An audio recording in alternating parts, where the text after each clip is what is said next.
मैं देख के आया हूँ छावा और इस वक़्त मेरे दिमाग में कम से कम 2500 जज़्बात और शायद साढ़े 5000 प्रश्न हैं। और लेकिन उनमें जो सबसे बड़ा प्रश्न है वो ये है कि हमें छत्रपति संभाजी महाराज की कहानी मालूम क्यों नहीं है? मेरे जैसे लोगों को ज़्यादा मालूम नहीं थी। और हमारी किताबों में, हमारी कोर्स की किताबों में, हमारे एजुकेशन सिस्टम में इस इंसान का उतना ज़िक्र क्यों नहीं है? इसके बारे में इतना कहा या लिखा क्यों नहीं गया है? ख़ैर मैं देख के आया हूँ छावा जो छत्रपति संभाजी महाराज की कहानी है और उनकी सारी सोच कैसे वो अपने पिता छत्रपति शिवाजी महाराज की स्वराज की इच्छा को आगे ले जाना चाहते थे और इस फ़िल्म में कैसे वो स्वराज का कॉन्सेप्ट क्या है वो समझाया गया है। और काफ़ी अच्छे वॉर सीन्स हैं। पूरी की पूरी जो फ़िल्म है उसमें कहानी वही है कि कैसे छत्रपति संभाजी महाराज ने अपने पिता के संघर्ष को, जो उस टाइम पे औरंगज़ेब की जो तानाशाही और क्रूरता पूरे देश में फैली हुई थी, उसके विरोध में वो जो खड़े हुए थे, उसको संभाजी महाराज आगे ले गए थे और अच्छे ढंग से ले गए थे।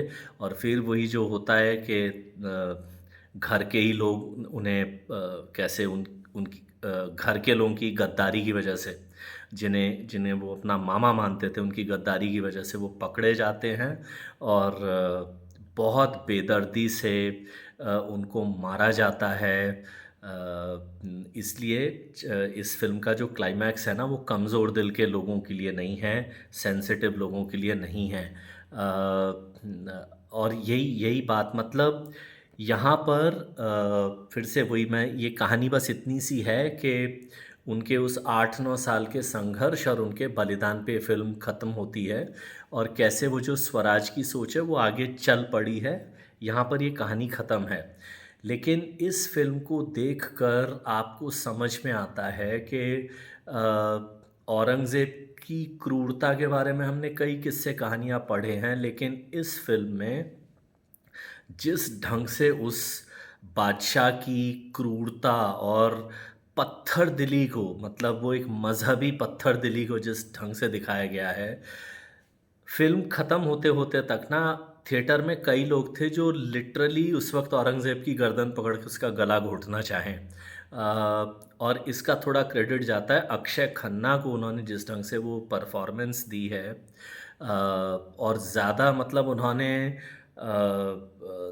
झाएँ-झाएँ, ठाएँ-ठाएँ कुछ नहीं की है, लेकिन सिर्फ़ धीरे-धीरे बात करते हुए उन्होंने जो एक आदमी की क्रूरता को उभारा है, तो अक्षय खन्ना की परफ़ॉर्मेंस भी इस चीज़ को सामने लेके आई।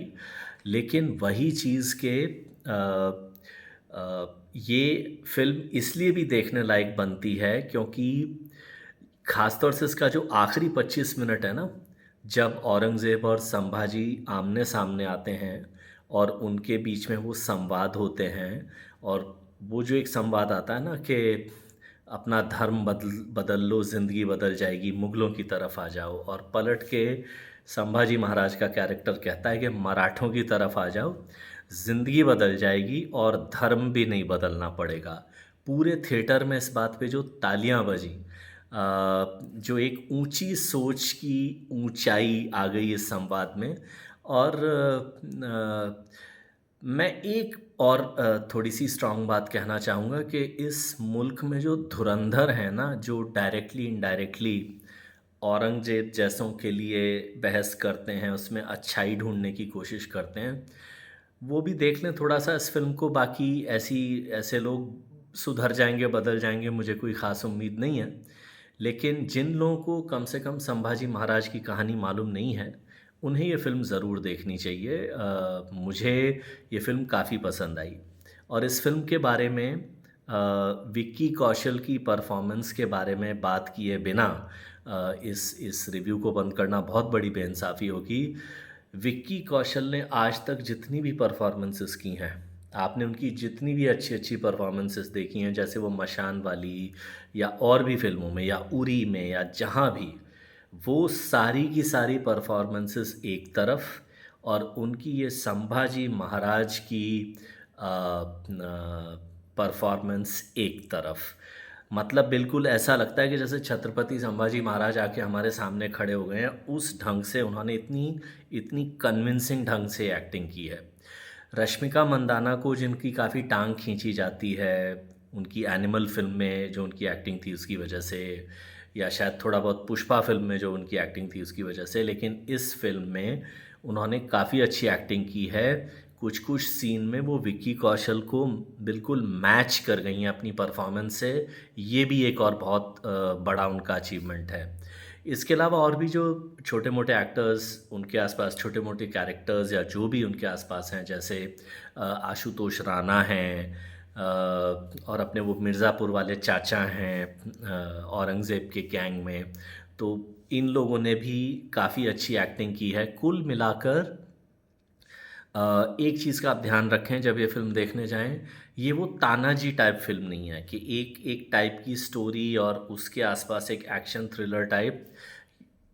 ये ज़रूर है कि वॉर सीन्स जो हैं बहुत अच्छे ढंग से फ़िल्माए गए हैं, एक्शन कोरियोग्राफ़ी बहुत अच्छी है, लेकिन इस फ़िल्म में जो है ना वो थोड़ा-सा ड्रामा और एक एक सोच के बारे में हमको समझ आए कि वो स्वराज की सोच क्या थी, जो मैंने कहा।